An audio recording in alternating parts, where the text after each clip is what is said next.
Alright, so let's try implementing it together. So last time we created project number 3. Let's create another project underscore 4.py, and according to the specifications given to me, I can only copy and paste the logic from project number 1.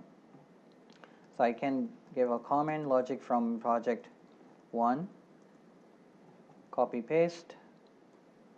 I can just remove this thing, and I would prefer to use these two statements.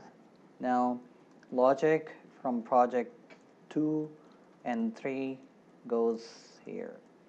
Okay, so first thing first, we need to define a function, calc underscore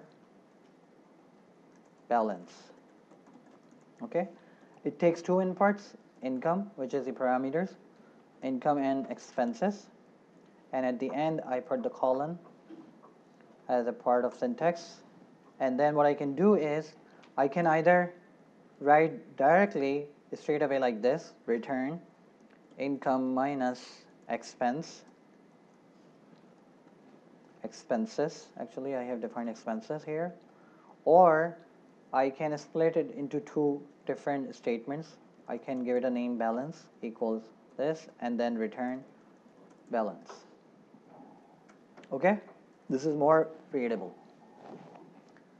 So this is the completion of our first function. Again, if I proceed ahead according to how I explained this graphically, so I would call this function calc underscore balance, passing the required parameters, expenses.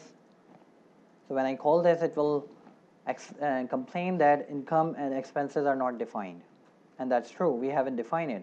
So what we can do is, before I call this function, I need to collect income from a user. So let's say I collected with input function.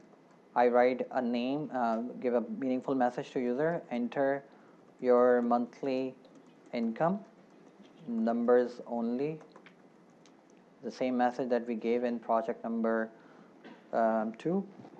Okay, so this is what we call it, income. You can convert it into integer if you want, but I prefer float because the income can be a floating point value. And then I can do the same for expenses. Enter your monthly expenses, okay, and numbers only. So once I have these two things defined, I can easily pass this into, you see the error goes away. So it will call this function, but it is returning something, balance.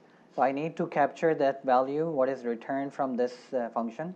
So I would give a name, balance here. Now you see this balance and this balance has the same name, but this is a local variable. It is not visible to this program. So I can give a same name here. Okay. So once I call the balance, now I need to pass this balance to another function that we are supposed to be creating, is financial underscore status. So I need to call financial underscore status and pass balance inside it. Now this is recognizing that balance is defined, but financial status is not defined. Okay, so I need to create a financial status definition. You can create it before you call it. So you can create here definition financial underscore status and with one input parameter. But I would prefer, or it is preferable, that you define or include all the definition on the top of your file, or separate in a separate file. We will talk about it later. Okay, so I'm defining the function definition here, which is supposed to be the same logic that we implemented in project number 3. See, I will just copy project number 3 and I will paste it here. I just need to be mindful of indentation. Sorry. So this is a part of if, this is the part of definition. It's a part of elif block. Else block is a part of definition, and print is a part of else statement. Okay. Now according to the specifications, I do not need to have any output return, which means that I may not include the return statement. Okay. But what I wanted to demonstrate also later, that even if your function is not returning anything, it still returns something, which is called none. But let's forget about it for now. Our project number 4 is completed.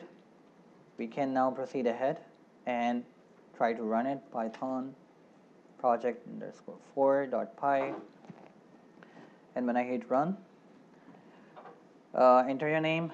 Again, it is executing the first third line number 3.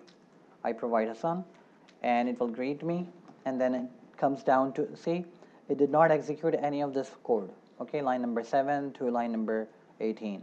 It came directly down to this message, enter your monthly income, numbers only. Okay, let's provide the numbers, and then enter your monthly expenses, something like this. And then when I hit enter, what it should do, it will call this function, perform certain operation, it will execute this logic, and then it will call this function again. Okay, and then it will display a message according to the value of balance. So let me hit enter, and you will see it automatically identify that I'm overspending than my monthly income and gave the same message.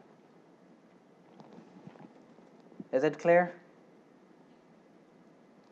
Any question? Okay, so since we are discussing this, I would like to also demonstrate that in this method, we are not returning anything, just like in this one. Okay, so we are not returning anything, but function still returns something. Let's see what this function is returning. Let's give it a name. What is return? It's a variable name, and whatever this function returns, it will be stored in this variable. And what I can do is I can use this in a print statement to see what does this variable contain. Okay, let me try running this code again, and you will see 1 2 3 4 4 3 2 1 or whatever, and you see it's printed out this message as a part of this function financial status. After executing this, it returned this none, value none in this variable, and when we print it, it shows up on your screen. Okay, so function always returns something. Either we can return something we want, or it returns none. Okay, any question? All right, so this is for today. Thank you very much, and see you next class.